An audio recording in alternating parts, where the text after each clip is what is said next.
चलो बच्चों, तो आज हम लोग स्टेटिस्टिक में सेकंड पार्ट का सेकंड चैप्टर उसका रिवीजन कंटिन्यू करें ना भाई। इसमें हमारे रिवीजन का बाइनोमियल डिस्ट्रीब्यूशन का पार्ट चल रहा था।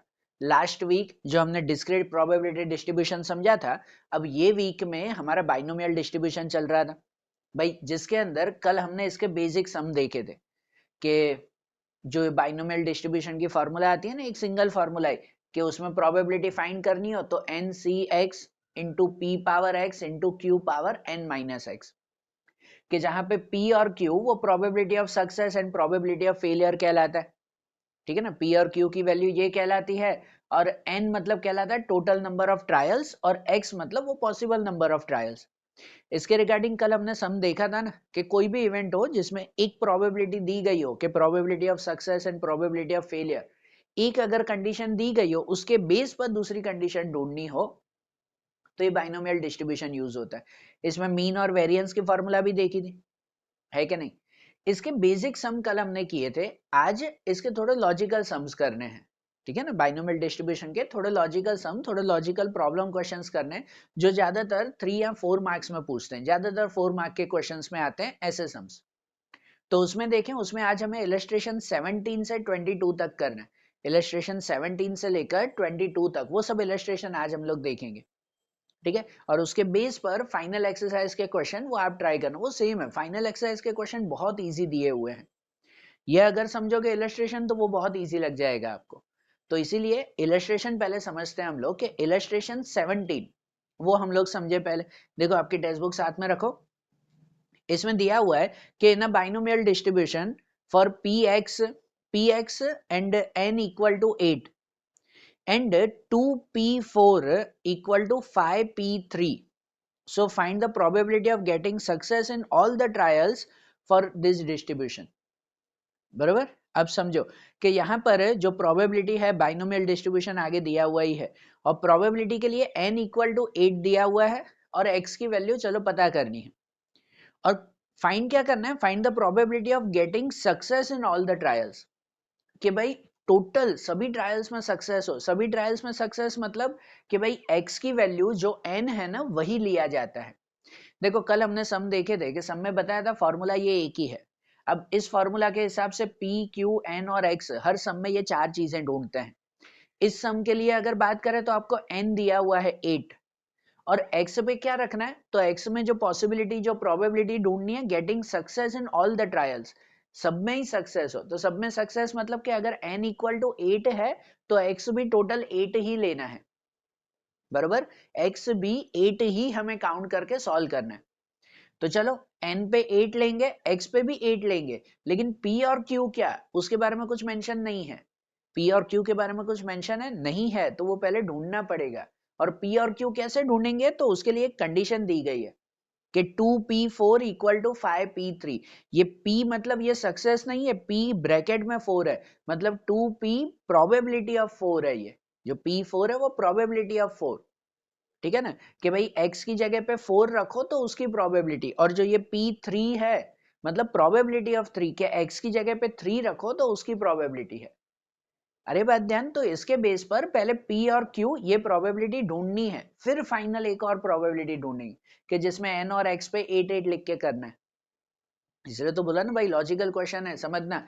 तब यहाँ पे इलस्ट्रेशन 17 में आपको n इक्वल टू 8 दिया हुआ है, p और q पता नहीं, तो p और q के लिए एक कंडीशन दी गई है कि 2 probability of 4 equal to 5 probability of 3। ये कंडीशन आपको दी गई है। तो इस कंडीशन को यूज कैसे करेंगे, जो हमारी प्रोबेबिलिटी की यही फॉर्मूला है ना कि px equal to n C x p power x q power n minus x. तो ये फॉर्मूला इक्वल टू दोनों तरफ रखेंगे, दोनों तरफ ये फॉर्मूला रखी जाएगी कि जिस फॉर्मूला में n की जगह पे तो 8 ही रखेंगे, और x की जगह पे इस तरफ रखेंगे 4, और इस तरफ यही फॉर्मूला में x की जगह पे रखेंगे 3। Probability of 3 and probability of 4 है ना, तो यहाँ n की वैल्यू सेम ही दोनों साइड पे, x की वैल्यू इस साइड पे 4 रखनी है, इस साइड पे 3 रखनी है, और उसके बेस पर p और q वो एज इट इज रख के सॉल्व करना है, p और q की वैल्यू ढूंढनी है। तो देखो, देखें इसमें कैसे सॉल्व होगा कि 2 इंटू 2 तो बाहर वैसे ही रहेगा, जो प्रोबेबिलिटी ऑफ 4 है, यहाँ प्रोबेबिलिटी की फॉर्मूला कि जो NCX, तो NCX पे रखेंगे 8C4, बराबर क्या रहेगा उसमें 8C4 into P power X, मतलब P पावर 4, ये X पे 4 ही रखना है ना, Q power N minus X, तो Q power N minus X मतलब कि ये 8 माइनस 4, X पे 4 रखना है ना, ये 4 की वैल्यू, तो N माइनस X मतलब 8 माइनस 4, वो भी 4 ही रहेगा, बराबर 2 इंटू ये प्रोबेबिलिटी, उसकी वैल्यू रखी हमने, और यहाँ पे 5 इंटू प्रोबेबिलिटी ऑफ 3, तो वो प्रोबेबिलिटी ऑफ 3 हम लोग फाइंड करें, तो ये कैसे मिलेगा हमें कि यही फॉर्मूला NCX, अब X पे रखना है हमें 3, कि NCX मतलब हो जाएगा 8C3, N पे तो 8 ही रखेंगे वो confirm, into P power X, P power X मतलब वो लिखेंगे P power 3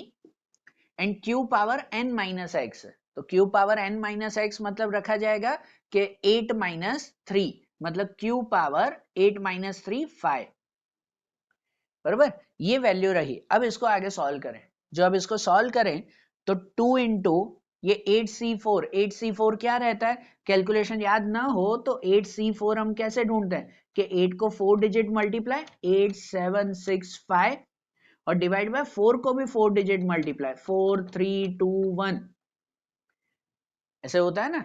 8C4 by combination 11 standard से करते आ रहे हैं, 8C4 8 को 4 डिजिट मल्टीप्लाई, नीचे 4 को भी 4 डिजिट मल्टीप्लाई, जो इसको सॉल्व करें तो भाई ये 4 2 जा 8 कट, ये 3 2 जा और 14 5 जा 70, भाई इसका आंसर कितना आ जाएगा 70 आ जाएगा।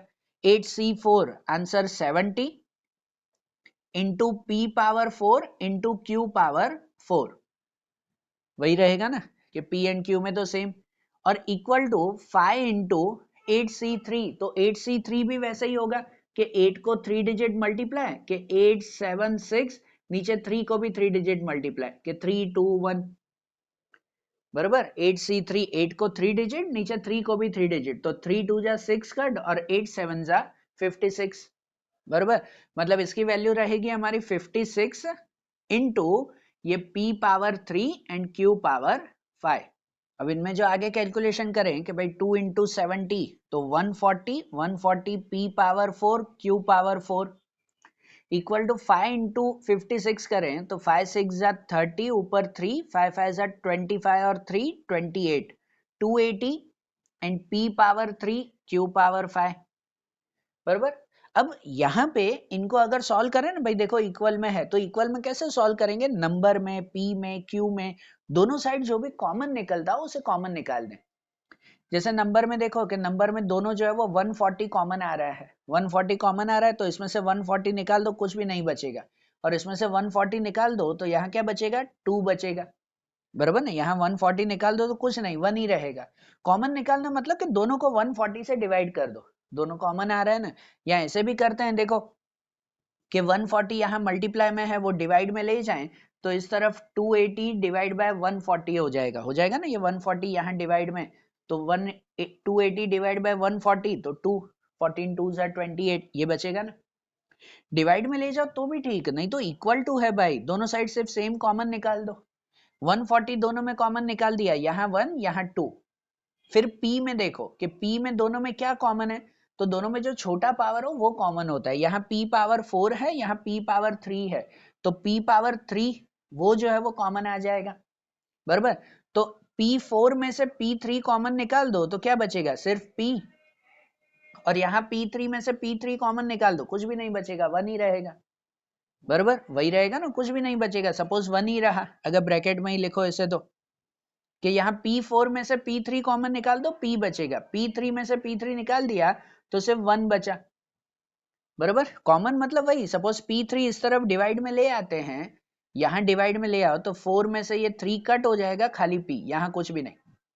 ऐसे ही Q में भी देखो जो कॉमन होता हो वैसे, इसमें Q में छोटा पावर Q4 है, दोनों में Q4 कॉमन, तो Q4 में से Q4 कॉमन, कुछ भी नहीं 1 बचेगा, और Q5 में से Q4 कॉमन निकाल दो तो एक Q बचेगा, बराबर। तो देखो ये दोनों साइड बचा क्या, हमने नंबर में से कॉमन निकाल दिया, P में से और Q में से, अब डिवाइड करके कॉमन निकालो तो भी ठीक है, डायरेक्टली कॉमन करो तो भी ठीक, ये वैल्यू रही ना। अब इनका मल्टीप्लाई करो कि देखो यहाँ मल्टीप्लाई हो जाएगा सिर्फ P और यहाँ पे हो जाएगा 2Q कि P इक्वल टू 2Q। ये एक वैल्यू सपोज हुई ना हमारी। अब इस वैल्यू के बेस पर हम लोग P और Q ढूंढ सकते हैं कि देखो हमें वो रूल याद है कि भाई P plus Q equal to कितना होता है 1 होता है। तो जहां पर P की जगह पर हम ये लिख सकते हैं ना कि P इक्वल टू 2Q लिख सकते हैं कि नहीं, कि P की जगह पे लिखें 2Q और प्लस ये Q वैसे ही इक्वल टू 1। तो 2Q और Q क्या हो जाएगा 3Q इक्वल टू 1 और 3 अगर डिवाइड में आ जाए तो Q इक्वल टू 1/3। Q की वैल्यू आ जाएगी ना 1/3 भाई, सिंपल ना। इसी रूल को हमने यहाँ पे रखा P plus Q equal to 1, वो होता ही है, कल भी समझा था बराबर। तो Q की वैल्यू मिल गई 1/3। अब P ढूंढना है। P कैसे ढूंढे, तो या तो वही कि P ढूंढना हो तो 1 माइनस क्यू करो, 1 माइनस क्यू करो तो भी ठीक, या तो जो ये P की वैल्यू सपोज की है 2Q, इसमें Q की वैल्यू रख दो तो भी ठीक, आंसर सेम ही रहेगा। कि भाई हमने सपोज किया P इक्वल टू 2Q, मतलब P equal to 2 into Q पे 1/3, मतलब कि P इक्वल टू कितना हो जाएगा 2/3। P और Q दोनों मिल गए ना, ये दोनों मिल गए। अब मेन प्रोबेबिलिटी ढूंढेंगे जो हमें ढूंढनी थी भाई, जिसके लिए सब सम कर रहे थे, कि जहां ऊपर लिखा था find the probability of getting success in all the trials, सभी ट्रायल में सक्सेस मिले। इसका मतलब n इक्वल टू 8 है तो x पे भी 8 लिख के ही सॉल्व करना है, वो फाइनल प्रोबेबिलिटी ढूंढनी है बराबर। उसके लिए P और Q चाहिए था, वो P और Q भी ढूंढ लिया ना। अब मेन प्रोबेबिलिटी ढूंढे, कि अब जो प्रोबेबिलिटी की वही formula NCX P power x Q power n minus x, कि जहां n की जगह पे लिखेंगे 8, x पे भी 8 ही लिखेंगे, P पे ये 2/3, Q पे 1/3 बराबर। तो चलो अगर वैल्यू रखें तो NCX मतलब 8C8, n पे भी 8 x पे भी 8 इंटू P पावर x, तो P पे 2/3 पावर x पे 8 और Q power n minus x, तो Q पे 1/3 n माइनस एक्स मतलब 8 माइनस 8, दोनों पे 8 की वैल्यू है ना, तो 8 माइनस 8 0 बराबर। और आंसर अगर लिखो तो 8C8, तो उसका आंसर 1, 8C8 का कॉम्बिनेशन जो है वो 1 ही रहेगा। 2 पावर 8 और 3 पावर 8 के 2 को 8 टाइम मल्टीप्लाई करें, 2 2 2 2 8 बार मल्टीप्लाई, मैं डायरेक्ट लिखूं तो उसमें 256 और 3 पावर 8 हो जाएगा 6561 बराबर। आप कैलसी से करोगे उसे कि 256 अपॉन 6561 और इनटू 1/3 पावर 0। अब 0 पावर है, किसी का भी 0 पावर मतलब 1 ही आंसर रहता है, 0 पावर मतलब 1 ही आंसर रहेगा वो बराबर। और इनको अगर 1 से मल्टीप्लाई कर दें तो आंसर क्या रहेगा फाइनली 256 अपॉन 6561, ये हमारा फाइनल आंसर बराबर। कि सभी सक्सेस मिले उसकी प्रोबेबिलिटी तो ये रही। आ रहा है ध्यान, लॉजिक समझ में आया कि इसमें P और Q मिसिंग था तो हमने कैसे फाइंड किया, ठीक है ना। ध्यान से समझो भाई, ये जो पीछे के इलस्ट्रेशन है ना उसमें यही थोड़े थोड़े लॉजिक्स हैं, तो वो ध्यान से समझना। 17 वाला इलस्ट्रेशन नोट कर लो कि देखो कैसे लॉजिक दिया हुआ है। अब ऐसे ही 18 और 19 वाला इलस्ट्रेशन भी समझे पहले। देखो अब जैसे इलस्ट्रेशन 18 देखें हम लोग, भाई यहाँ दिया हुआ ना for a binomial distribution mean 18 variance 4.5 है, so determine whether the skewness of this distribution is positive or negative, कि जो स्क्यूनेस है वो पॉजिटिव रहेगी या नेगेटिव रहेगी वो हमें पता करना है। अच्छा, जब स्क्यूनेस पता करना हो ना, ये एक थियरी वाइज भी याद रखना, कितनी बार 1 मार्क के क्वेश्चन में भी ये आता है कि भाई स्क्यूनेस हमें कैसे पता चले, तो स्क्यूनेस पता चलती है प्रोबेबिलिटी ऑफ सक्सेस से, ठीक है ना। ये एक रूल वाइज भले नोट कर लो कि हम लोग प्रोबेबिलिटी ऑफ सक्सेस ढूंढते हैं कि अगर सक्सेस की वैल्यू ग्रेटर देन 1/2 है, 1/2 या 0.5 से ज्यादा आ रहा है अगर सक्सेस की वैल्यू, तो जो स्क्यूनेस है ना वो स्क्यूनेस निगेटिव कहलाएगी बराबर। निगेटिव कहलाएगी कि वो निगेटिव साइड पे जो है वो ज्यादा झुका हुआ रहेगा।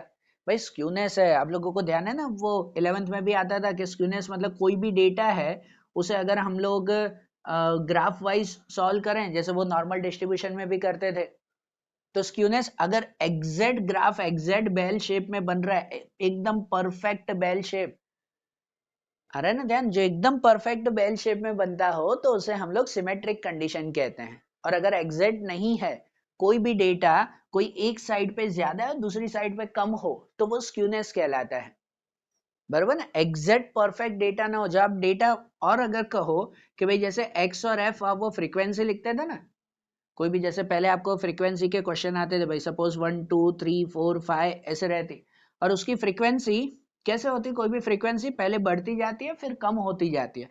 अगर सपोज किसी की फ्रीक्वेंसी एग्जैक्ट जो है वो इस तरह से है 2 8 10 पहले बढ़ती जा रही है, फिर 10 8 2 फिर कम होती जा रही है, इसे सिमेट्रिक कंडीशन कहते हैं, परफेक्ट कंडीशन। बरोबर, वो परफेक्ट कंडीशन कहलाती है कोई भी डेटा की। लेकिन हमेशा ऐसी कंडीशन होती नहीं कि जो भी फ्रीक्वेंसी हो वो हमेशा परफेक्ट ही बढ़ती हो। कभी जो है वो ऊपर के साइड पे डिफरेंस ज्यादा होता है, तो कभी नीचे की साइड पे डिफरेंस ज्यादा होता है। ठीक है ना, तो उसे स्क्यूनेस कहते हैं कि भाई कितना अलग है वो डेटा। बरोबर, तो स्क्यूनेस ग्राफ वाइज का हो तो वो पता चलता है, हमें पूरा ग्राफ नहीं बताना है, पर खाली बताना है कि नेगेटिव स्क्यूनेस है कि पॉजिटिव।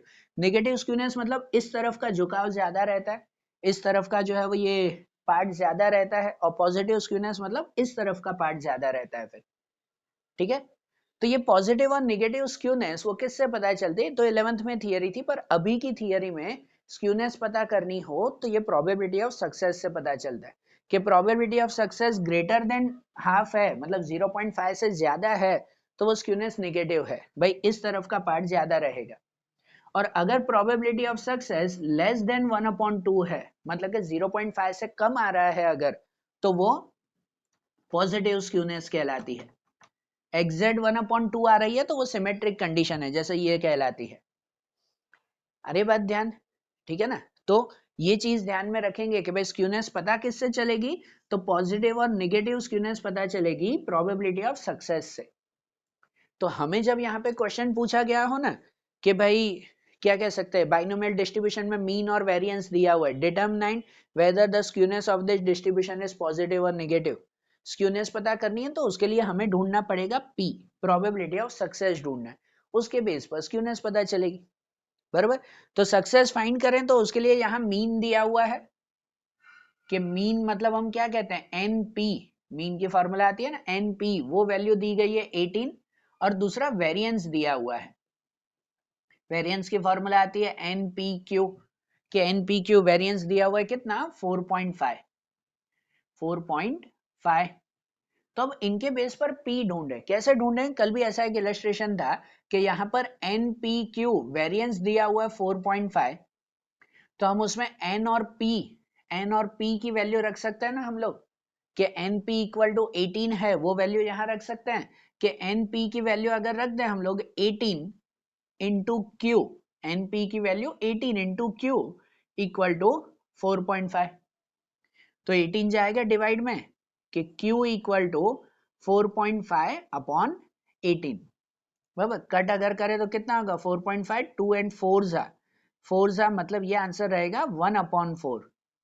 Q की वैल्यू क्या रहेगी 1/4। बराबर, और Q की वैल्यू मिल गई तो इसके बेस पर P की वैल्यू ढूंढ सकते हैं ना कि P equal to 1 minus q. बराबर, P equal to 1 minus q, तो 1 माइनस 1/4 कितना, 4 1 जा 4 माइनस 1 तो 3/4। P की वैल्यू क्या मिली 3/4, तो 3/4 मतलब P की वैल्यू वो ग्रेटर देन हाफ है। आप पॉइंट में भले कर दो तो पॉइंट में इसको कर दो 0.75 हो जाता है, 0.75 ना, मतलब P की वैल्यू 0.5 से ज्यादा है, और अगर 0.5 से ज्यादा है तो स्क्यूनेस हमारी कैसी कहलाई, रूल के हिसाब से स्क्यूनेस नेगेटिव कहलाई। बराबर, ये रूल याद रखना, 1 मार्क में भी आता है, तो वो ध्यान से समझना। तो यहाँ पर P की वैल्यू मिल गई, N ढूंढने की जरूर नहीं है, आगे प्रोबेबिलिटी थोड़ी ढूंढनी है, खाली स्क्यूनेस बताना था।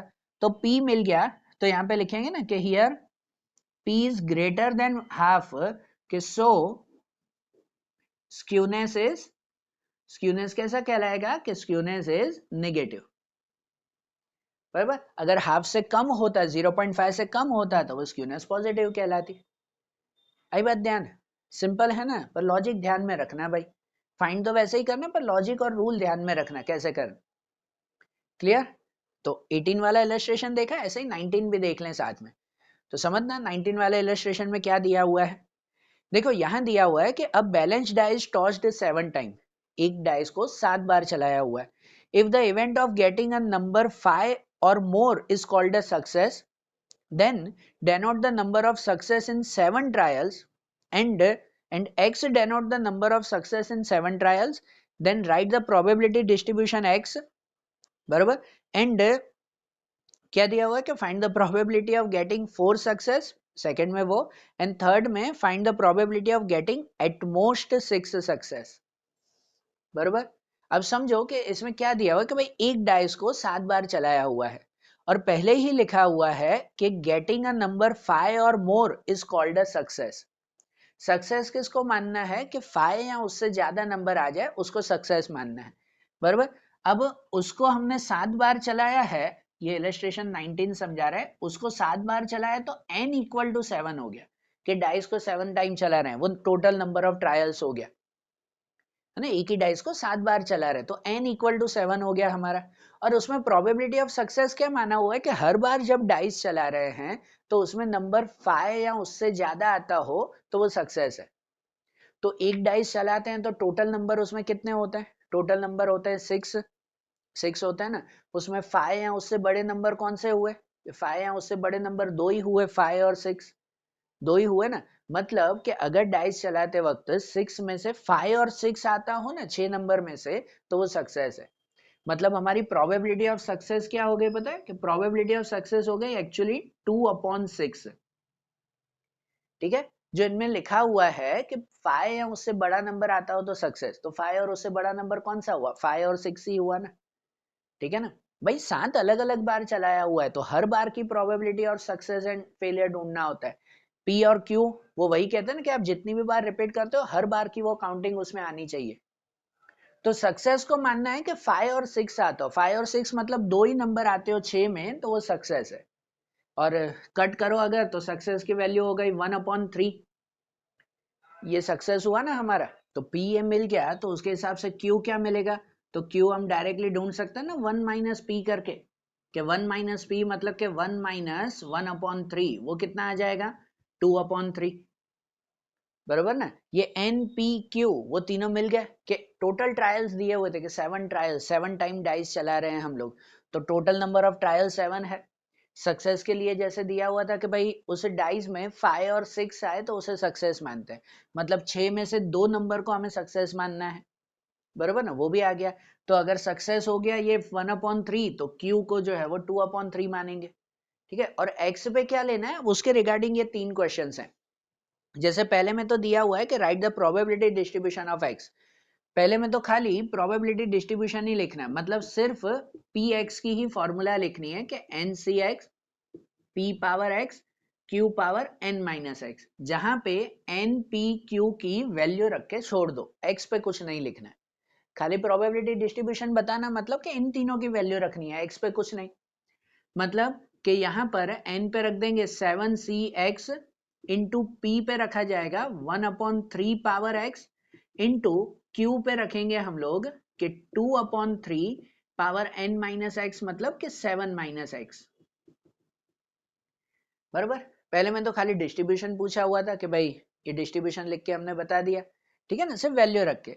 फिर सेकंड में जो पूछा हुआ है वो सेकंड में इन्होंने क्या पूछा हुआ है, find the probability of getting 4 success, 4 success मिलते हो वैसे, मतलब सेकंड में x इक्वल टू 4 रख के हमें यही फॉर्मूला रखनी है, ठीक है ना, कि सेकंड में 4 सक्सेस है मतलब x की जगह पे क्या रखना है 4, यही फॉर्मूला बस x की जगह पे 4 रख के फिर सॉल्व करना है उसे। आप करोगे ना ट्राई, ये मैं सॉल्व नहीं कर रहा हूँ, ये आप ट्राई करना, सिंपल है। ये वैल्यू रखी है हमने, बस खाली x की जगह 4 रख के हमें सॉल्व कर देना, ठीक है। सेकंड में वो, और थर्ड में क्या पूछा हुआ है, तो थर्ड में इन्होंने पूछा हुआ है find the probability of getting at most 6 success, at most 6 मतलब ज्यादा से ज्यादा 6 हो, 6 से बड़ा नंबर नहीं।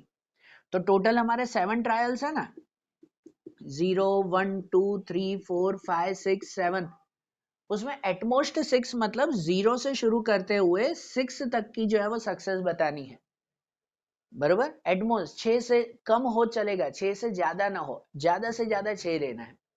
मतलब सेकंड वाले में x की वैल्यू लेनी है ये सब 0 1 2 3 4 5 6, बराबर। अब ये सम दो तरह से कर सकते हो कि या तो फिर x की जगह पे सब 0 1 2 3 4 5 6 सब रख के एक एक बार सॉल्व करो, एक बार 0 रख के पूरा सॉल्व करो, 1 रख के सॉल्व करो, 2 रख के, 3, 4, 5 और 6 रख के, सब रख के एक एक बार सॉल्व करो, फिर आखिरी में सबका प्लस, तो भी चलेगा, तो भी चलेगा। एग्जाम में और कुछ लॉजिक ना ध्यान आए तो सब वैल्यू एक एक बार रखो और सॉल्व करो, तो भी ठीक है।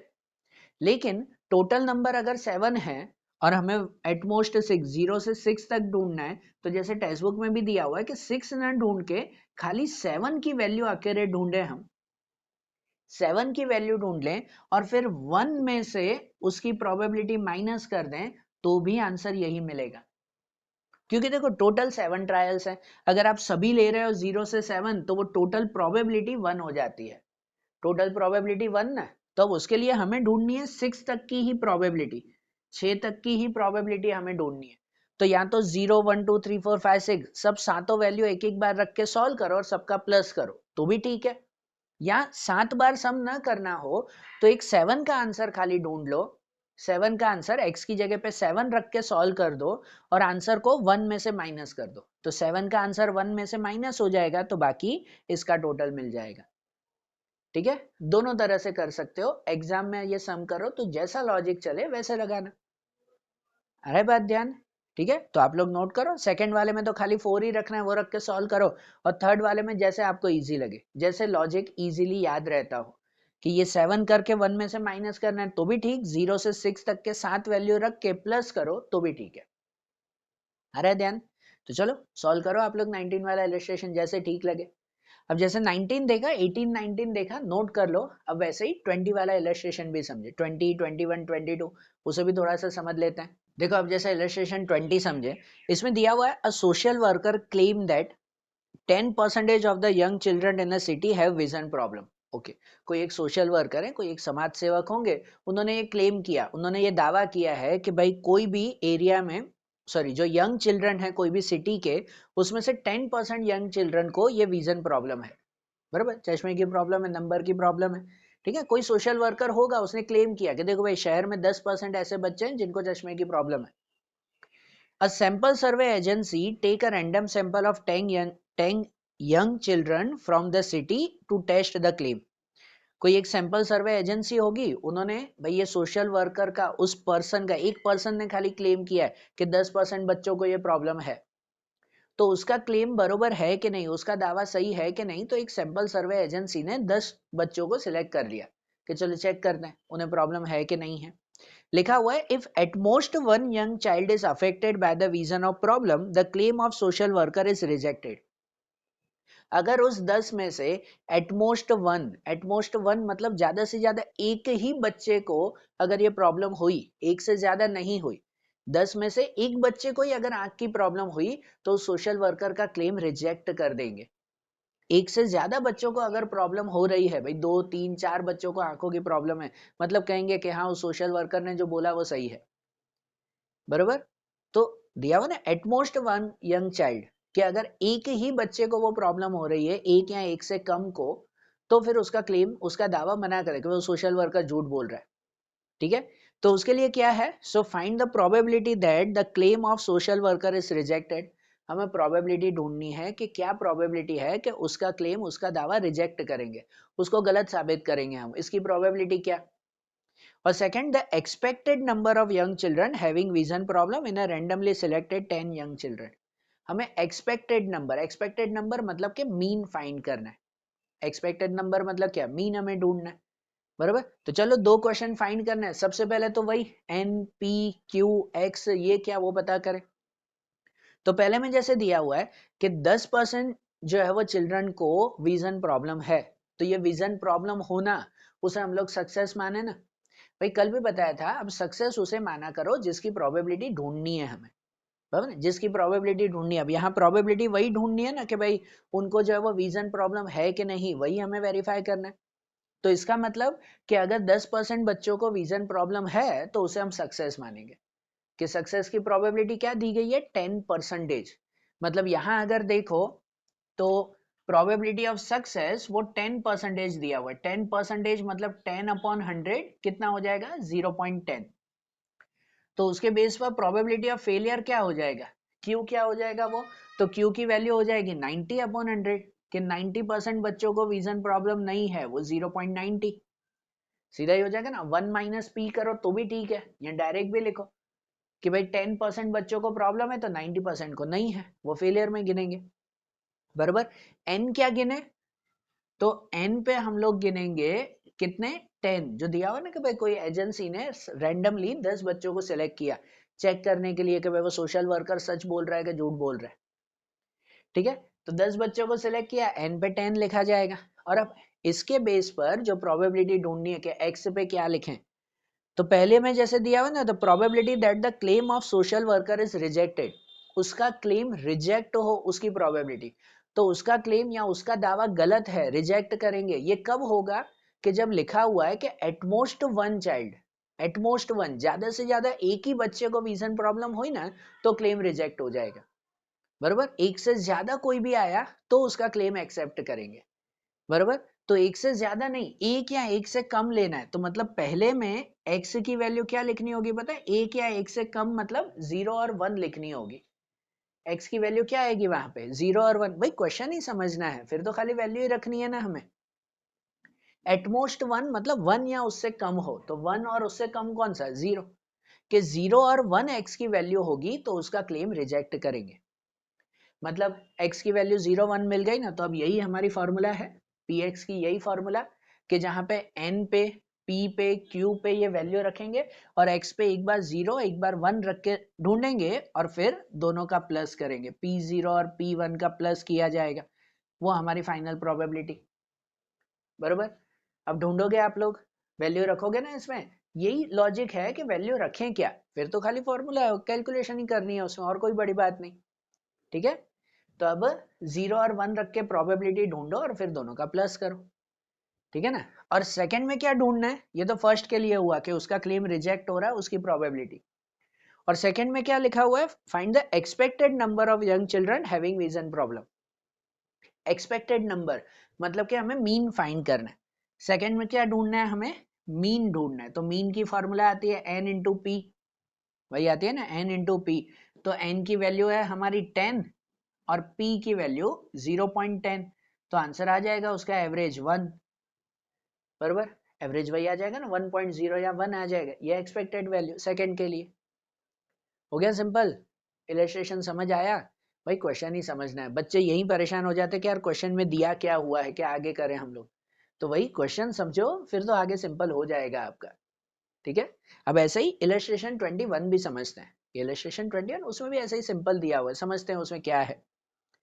देखो अब उसमें है क्या, experiment is conducted to toss 5 balance coin simultaneously if we consider occurrence of head on the coin as success and then obtain a probability distribution of number of successes। ठीक है, फिर है कि if such an experiment is repeated 3200 times then obtain the expected frequency distribution of the number of success and for this distribution obtain expected value of number of success and also obtain standard deviation। बराबर, question नहीं समझ में आया ना, हाँ यही तो problem है भाई, कि भाई इंग्लिश पढ़ के भी आप क्वेश्चन ना समझो तो फिर कैसे चलेगा। चलो समझो, इसमें दिया हुआ है कि भाई एक एक्सपेरिमेंट में 5 टाइम कॉस चलाया, ये कॉइन जो है वो टॉस किया हुआ है, 5 टाइम कॉइन को टॉस किया है, उसमें दिया हुआ है कि नंबर ऑफ हेड, कॉइन में हेड आता हो उसे सक्सेस माने, तो 5 बार अगर कॉइन चलाया हुआ है तो ये हो गया हमारा number of trials.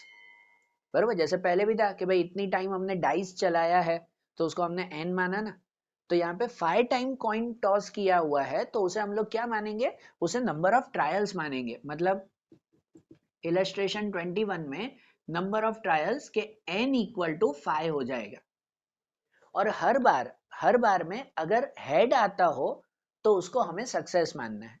Probability of success के लिए क्या दिया हुआ है कि consider the occurrence of head on coin as success, head आता हो उसे सक्सेस माने, तो एक कॉइन में, मतलब सक्सेस के लिए अगर लिखें तो कॉइन में हेड की प्रोबेबिलिटी क्या होती है, एक ही कॉइन, उसको तो 5 बार रिपीट किया हुआ है, तो हर बार के लिए तो एक ही कॉइन गिना जाएगा ना, कि एक कॉइन में हेड की प्रोबेबिलिटी क्या, हेड की प्रोबेबिलिटी 1/2, एक कॉइन में तो दो ही होते हैं हेड और टेल, तो उसमें हेड की प्रोबेबिलिटी को सक्सेस माने तो वो 1/2, और अगर ये 1/2 है तो क्यू कितना हो जाएगा, क्यू भी हो जाएगा 1/2। बराबर ना, हेड को सक्सेस मानेंगे तो टेल को फेलियर मानेंगे, तो टेल के लिए भी प्रोबेबिलिटी 1/2 ही आ जाएगी। अरे बात ध्यान, अब यहाँ क्या दिया हुआ है कि if such an experiment is repeated 3200 times, कि यही एक्सपेरिमेंट 3200 टाइम्स रिपीट किया, कि 3200 टाइम्स जो है वो हमने कॉइन चलाते रहे ऐसे, then obtain the expected frequency distribution of the number of success. क्या फाइंड करना है? एक्सपेक्टेड फ्रीक्वेंसी डिस्ट्रीब्यूशन फाइंड करना है। एक्सपेक्टेड फ्रीक्वेंसी डिस्ट्रीब्यूशन क्या? एक्सपेक्टेड मतलब यहाँ पे अंदाजित, फ्रीक्वेंसी डिस्ट्रीब्यूशन याद है? फ्रीक्वेंसी डिस्ट्रीब्यूशन मतलब हम वो टेबल तैयार करते थे कि भाई x और px की जो है वो टेबल तैयार करते, और जहां जो प्रोबेबिलिटी हो ना उसकी एक्सपेक्टेड वैल्यू फाइंड करनी है, कि एक्सपेक्टेड वैल्यू, एक्सपेक्टेड फ्रीक्वेंसी, यहाँ एक्सपेक्टेड मतलब मीन नहीं, एक अंदाजित वैल्यू ढूंढनी है। भाई कैसे? कि अगर डिस्ट्रीब्यूशन हमें तैयार करना, कहीं पे भी लिखा हो कि प्रोबेबिलिटी डिस्ट्रीब्यूशन तैयार करो, मतलब वैसे ही कि भाई हमें टेबल ही तैयार करना है, और x पे क्या रखेंगे? तो x पे कुछ ना मेंशन हो तो जो टोटल n की वैल्यू है वो n तक के नंबर लिखने होते हैं, बराबर ना? कि भाई शुरुआत होता है 0 से ही, कुछ मेंशन ना हो तो 0 से ही शुरुआत होता है, कि 0 1 2 3 4 5, कि 0 to 5 तक की वैल्यू, बराबर? उसमें उसका px ढूंढे हर एक का, और हर एक का px कैसे ढूंढा जाएगा? तो इस फॉर्मूला से, जो हमारी px की फॉर्मूला है ना यहाँ पर, कि इस फॉर्मूला से हम लोग ढूंढेंगे कि जहां पर हर बार n की जगह पे ये लिखेंगे 5, x की जगह पे एक बार 0 रख के सॉल्व करेंगे, p और q पे तो यही है 1/2 और 1/2, बराबर? P और Q पे ये रहेगा ना 1/2, और X पे एक बार 0 रख के सॉल्व करो आंसर मिलेगा, एक बार 1 रख के, 2 रख के, 3 रख के, 4 रख के, बराबर? ऐसे हमें फाइंड करना है। समझ आ रही है बात? है देखो आपके इसमें टेबल भी है। यहाँ उन्होंने कैलकुलेशन के लिए क्या किया हुआ है पता है? कि टेक्स्ट बुक में उन्होंने नॉर्मली एक फॉर्मूला बना दी, एक नॉर्मल प्रोबेबिलिटी की फॉर्मूला बना दी, एक्स को बिना रखे हुए, खाली इस पे एन, पी और क्यू रख के एक छोटा सा सॉल्यूशन कर दिया, कि एक फॉर्मूला बन गई 5cx/32, और फिर उस फॉर्मूला में एक बार x पे 0 रख के, 1 रख के, 2 रख के ऐसे सॉल्व किया हुआ है। देखो पीछे आपका ऐसे सॉल्यूशन है ना। अगर ऐसा लॉजिक न चलता हो तो वो सम करेंगे, सम करना ही पड़ेगा वैसे भी, कि 0 रख के इसी फॉर्मूला में, अब उनकी तरह शॉर्ट फॉर्मूला ना बनाओ, तो उसी फॉर्मूला में 0 रख के सॉल्व करो, फिर 1 रख के, 2 रख के, तो इन सब की प्रोबेबिलिटी मिलेगी ना, और उन सब की एक्सपेक्टेड वैल्यू। एक्सपेक्टेड वैल्यू मतलब सपोज अगर 0 ही आता हो, कि x की वैल्यू 0 ही हो और यही एक्सपेरिमेंट 3200 टाइम्स रिपीट हो, तो क्या होता हो? ठीक है ना, ये एक्सपेक्टेड वैल्यू जो दिया हुआ ना, कि अगर एक्सपेरिमेंट को, हर एक्सपेरिमेंट को 3200 टाइम्स हम रिपीट कर रहे हैं, तो एक्सपेक्टेड वैल्यू हो जाती है एक तरह से कि n इंटू पी एक्स, के टोटल n कितनी बार रिपीट हो रहा है और उसको इंटू पी एक्स, मतलब जो आपको 0 है वो 0 32 टाइम रिपीट हो रहा है, तो उसकी प्रोबेबिलिटी को 3200 से मल्टीप्लाई करेंगे। जैसे देखो 0 की प्रोबेबिलिटी यहाँ उन्होंने ढूंढी है 1/32, आप भी ढूंढोगे ना वैसे, कि भाई ये पी एक्स पे x की जगह पे 0 रख के ढूंढे 1/32, और ये प्रोबेबिलिटी अगर 3200 टाइम रिपीट होती तो एक्सपेक्टेड, तो अंदाजे से क्या नंबर मिलता है? तो 1/32 इंटू 3200 लिखते हैं, तो आंसर जैसे मिल जाता है 100। ठीक है ना, ये एक्सपेक्टेड वैल्यू फाइंड करनी है, बराबर?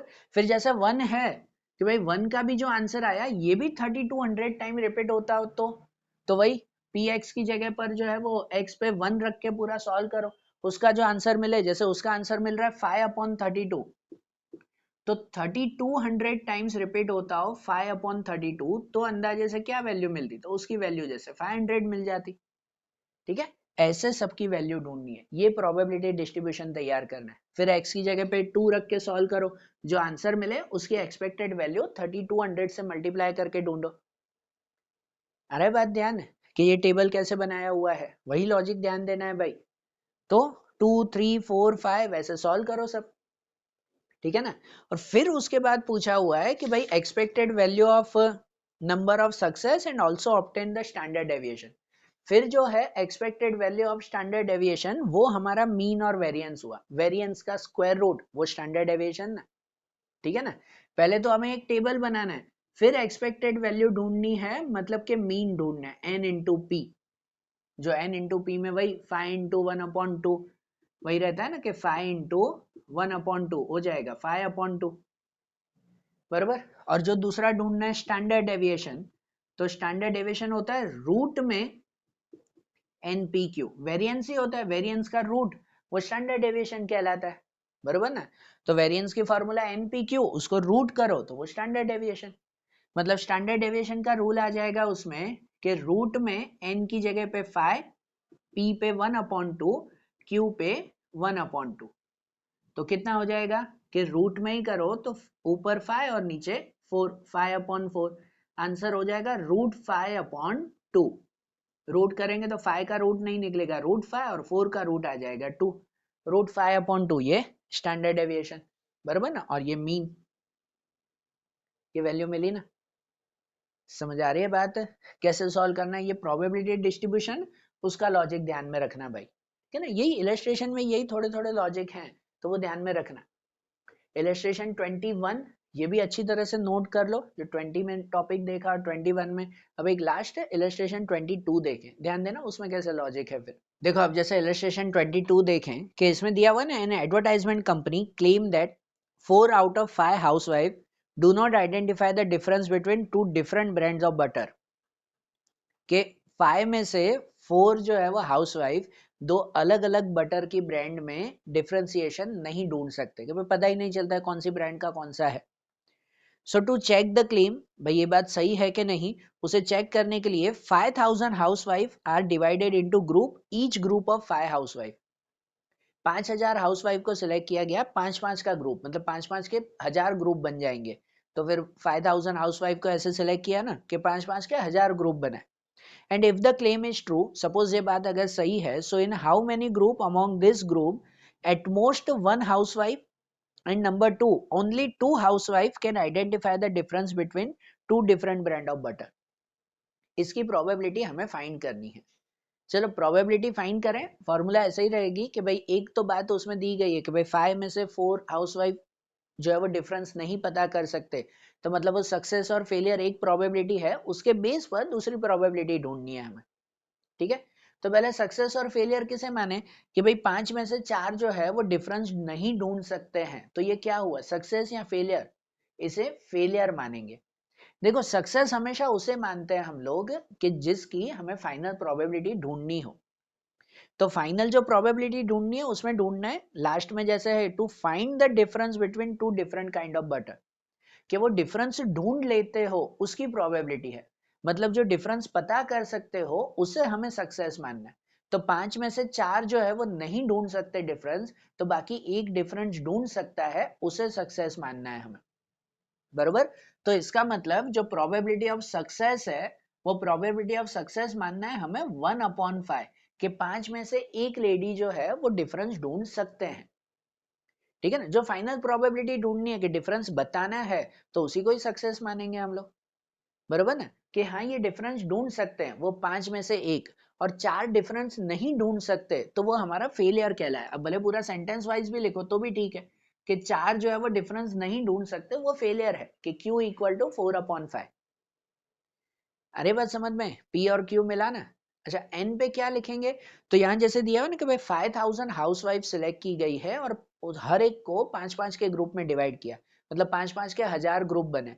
तो N की वैल्यू 1000 या 5000 नहीं लेनी है, इतनी बड़ी N की वैल्यू अगर लोगे ना 1000 या 5000, सॉल्व ही कैसे होगा वो, कैसे सॉल्व होगा। 5000 से कैलकुलेशन ही जो है वो न जाने कैसे जाएगी, कि यहाँ n-x करोगे अगर तो मतलब 5000 पावर जाएगा, कहाँ कैलसी में आप कोई नंबर का 5000 पावर करोगे, तो इतना बड़ा नंबर n पे नहीं होता है, शॉर्टेस्ट नंबर या स्मॉलेस्ट नंबर उसमें रहता है। जैसे 5000 हाउसवाइफ को 5-5 के ग्रुप में डिवाइड किया हुआ है, तो n की वैल्यू हमारी 5 हो गई, बरोबर। n की वैल्यू क्या हो गई 5, के 5-5 के ग्रुप में है, बरोबर। फिर उसको जब आखिरी में करेंगे ना कि 5-5 के 1000 ग्रुप है, तो जो आखिरी प्रोबेबिलिटी मिलेगी उसको 1000 से मल्टीप्लाई, जैसे पहले था, पहले वाला कि भाई 3200 टाइम्स रिपीट किया, तो हम n पे 3200 नहीं लिख रहे थे, हम प्रोबेबिलिटी ढूंढ रहे थे, फिर उसके अंदाजे से वैल्यू कि उसी को ही 3200 टाइम रिपीट करो, तो जो प्रोबेबिलिटी मिली उसको मल्टीप्लाई बाय 3200 किया, ऐसे किया ना। वैसे भी यहाँ पे कि 5-5 के 1000 ग्रुप हैं, टोटल 5000 हाउसवाइफ, तो 5-5 की 1000 ग्रुप है, तो जो प्रोबेबिलिटी मिलेगी ना उसको मल्टीप्लाई बाय 1000 करेंगे, कि ये प्रोबेबिलिटी 1000 टाइम्स रिपीट हो रही है, ठीक है। तो n की वैल्यू मिल गई हमें 5। अब x पे क्या रखें, तो x के लिए दो सम है ना, पहले में दिया हुआ है एटमोस्ट वन हाउसवाइफ के एटमोस्ट वन या उससे कम हो, वन से ज्यादा नहीं, मतलब x की वैल्यू पहले के लिए क्या आ जाएगी 0 और 1, बरोबर ना। एटमोस्ट वन, ज्यादा से ज्यादा वन, वन से कम हो चलेगा, वन से ज्यादा नहीं। तो वन से कम तो जीरो ही ना, कि या तो जीरो हाउसवाइफ जो है वो डिफरेंस पता कर सकते हो, या तो एक हाउसवाइफ डिफरेंस पता कर सकते हो, उसकी प्रोबेबिलिटी ढूंढनी।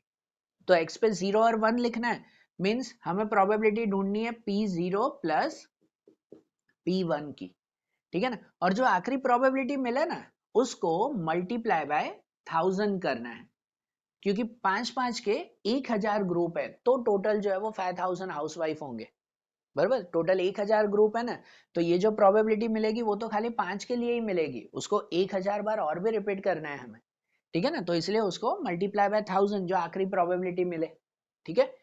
तो मतलब कि यहाँ पे x की जगह पर एक बार 0 रख के सॉल्व करना है, वही n p q तो है। x की जगह एक बार 0 रख के सॉल्व करें, x की जगह एक बार 1 रख के सॉल्व करें, दोनों का प्लस, फिर उसको 1000 से मल्टीप्लाई, बराबर। करोगे ना सॉल्यूशन, सॉल्यूशन वैसा ही है, खाली वैल्यू रख के ही आगे बढ़ना है हमें, ट्राई करना है ऐसे, बराबर। और सेकंड में क्या पूछा हुआ है, सेकंड में है only two housewife can identify the difference, only two, मतलब सेकंड के लिए कंफर्म है कि उसमें x की जगह पे सिर्फ 2 ही रखना है, तो उसी की प्रोबेबिलिटी ढूंढनी है, x की जगह पे 2 रख के ही सॉल्व करना है, और जो प्रोबेबिलिटी मिले उसको मल्टीप्लाई बाय क्या करेंगे हम लोग 1000, बराबर। जो आंसर मिल रहा है तो उसको मल्टीप्लाई बाय 1000, तो ये दोनों की वैल्यू मिल जाएगी। क्वेश्चन आ रहा है ना ध्यान, ये पक्का। तो ये सब सॉल्व करो, आज जो इलस्ट्रेशन 17 से 22 देखे उसे अच्छी तरह से सॉल्व करो। अब इसी के ही बेस पर जो आपकी एक्सरसाइज 2.2 है, एक्सरसाइज 2.2 है, वो सेक्शन डी के और सेक्शन ई के सम्स है, वो इसे अच्छी तरह से सॉल्व करना, बराबर ना। सेम है, सेक्शन डी और ई के सम तो बहुत इजी दिए हुए हैं, उसके लिए तो इतना जो कॉम्प्लेक्स लॉजिक इलस्ट्रेशन में है ऐसा लॉजिक उसमें है भी नहीं, डायरेक्टली सॉल्व हो जाते सीधा ही। ये चारों वैल्यू p q n और x ऑलमोस्ट सब में दी हुई है डायरेक्टली। तो डी और ई के भी सम सॉल्व करो जो जो बाइनोमियल डिस्ट्रीब्यूशन के हैं, और एक्सरसाइज 2.2 भी आप सॉल्व करो इसके साथ, बराबर ना। तो ये चैप्टर का रिवीजन हमारा हो जाएगा। डिस्क्रिप्शन में मैं इसकी लिंक रख रहा हूँ, डिस्क्रिप्शन में 2.2 उसे सॉल्व करके देखना, और ये आप लोग खुद ट्राई करना, ठीक है। हो जाएंगे, इसके सम बने हुए नहीं है, मैं भी ट्राई कर रहा हूँ वीडियो बनाने की, पर सॉल्व करना वो इजी हो जाएगा। फिर भी ना ध्यान आए कोई सम तो मुझे कमेंट में बताओ, हम सॉल्व करते हैं फिर उसे, ठीक है। चलो, थैंक यू।